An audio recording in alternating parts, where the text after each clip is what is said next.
గంగా తీరమునందు ప్రతీపుడనపడేటటువంటి భరతవంశంలో జన్మించిన చక్రవర్తి పుత్ర పుత్రార్థి అయి తపిస్తున్నాడే. ఆయనకి సామ్రాజ్యం ఉంది, సత్యం ఉంది, ధర్మం ఉంది, అన్నీ ఉన్నాయి, అన్ని భోగాలు ఉన్నాయి, కానీ సంతానం లేదు. ఈశ్వరానుగ్రహాన్ని అపేక్షించి ఆయన గంగా తీరంలో కూర్చుని తపస్సు చేసుకుంటున్నాడు.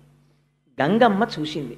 ఈ ప్రతీపుణ్ణి చూసి ఆయనే తాను ఇతపూర్వం బ్రహ్మసభలో చూసినటువంటి వ్యక్తి ఈయనే ఈ జన్మ తీసుకున్నాడు అనుకుని ఈయన్ని వివాహం చేసుకోవాలని ఆయన తపస్సులో కళ్ళు మూసుకొని ఇంద్రియాల్ని వెనక్కి తీసుకుని తపస్సు చేసుకుంటూ కూర్చున్నాడు. గంగమ్మ గబగబా గంగలోంచి లేచి బయటికి వచ్చి ఆయన కుడి తొడ మీద కూర్చుంది. ఎంత ఆశ్చర్యకరమైన విషయమో చూడండి. కూర్చుంటే ఆయనకి బాహ్య స్మృతి కలిగింది. తొడ మీద కూర్చున్న స్త్రీ ఎవరు అని చూశాడు. గొప్ప సౌందర్య రాశి. ఆయన అన్నాడు, అమ్మ నువ్వెవరు, ఎక్కడి నుంచి వచ్చావు, ఎందుకు ఇలా కూర్చున్నావు నా కుడి తొడ మీద అని అడిగాడు.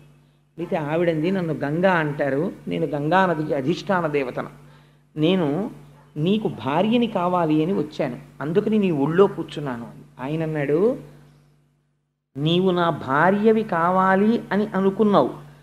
క్షత్రియులు విశేషించి రాజులు దక్షిణ నాయకులు అంటారు. దక్షిణ నాయకులు అంటే ఒకరికన్నా ఎక్కువ మంది భార్యలు ఉంటారు.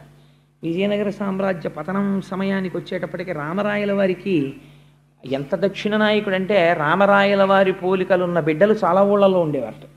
అంత దక్షిణ నాయకులై ఉంటారు. అలా దక్షిణ నాయకుడై ఉంటాడు కాబట్టి ఆయన ఒళ్ళో కూర్చుంది ఆవిడ.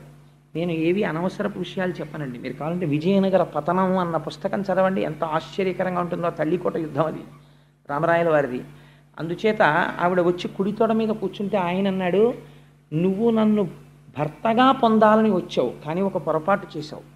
స్థితాదక్షిణ ఊరుమ్మే సమాశ్లిష్య భామిని అపత్యానాం స్నుషానాంచ స్థానం విద్ధి శుచిస్మితే అన్నాడు. ఓ శుద్ధమైన నవ్వు కలదానా, గొప్ప సౌందర్య రాశి, నీకు నన్ను భర్తగా పొందాలని కోరిక ఉండడం తప్పు కాదు, కానీ నువ్వు వచ్చి ఎక్కడ కూర్చున్నావు, కుడి తొడ మీద కూర్చున్నావు. కుడి తొడ మీద కూర్చునేటటువంటి అధికారము ఒక్క కూతురుకి కోడలికి వాళ్ళిద్దరికీ ఉంది. కూతురు కోడలు తప్ప పురుషుడి యొక్క తొడ మీద భార్య కూర్చోకూడదు. ఎప్పుడైనా భార్య కూర్చోవలసి వస్తే భర్త తొడ మీద, ఎడమ తొడ మీద కూర్చోవాలి. అసలు అలా ఎందుకు కూర్చోబెట్టుకుంటారండి?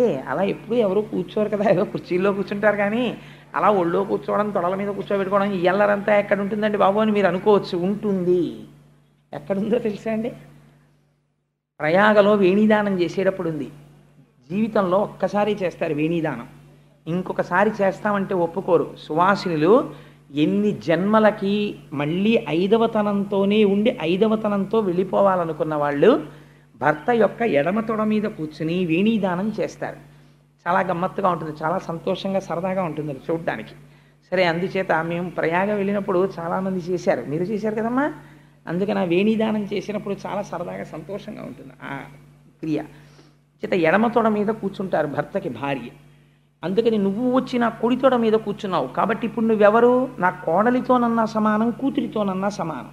నిన్ను నా కూతురితో సమానం అనడానికి వీల్లేదు. ఎందుచేత వీల్లేదంటే నువ్వు నన్ను భర్తగా పొందాలని అనుకున్నావు కాబట్టి నీకు ఆ భావన నా యందు ఉన్నప్పుడు నిన్ను నేను కూతురని అనకూడదు. కాబట్టి నాతో సమానుడైన వాడెవరు, నా కొడుకు. ఆత్మావై పుత్రనామాసి, నా తేజస్సు నా కుమారుని యందు ఉంటుంది. అందుకని నీవు నన్ను భర్తగా పొందాలనుకున్నావు కాబట్టి నా కుమారుడికి భార్య అవుదువుగానివి. అప్పుడు నువ్వు కూర్చోవడం ధర్మబద్ధమైపోతుంది. నువ్వు నా కోడలు అవుదువుగానివి, నాకు కుమారుడు జన్మిస్తే ఆ కుమారుడికి నువ్వు భార్య వగుదువుగాక, నీకు వరం ఇస్తున్నాను అన్నాడు.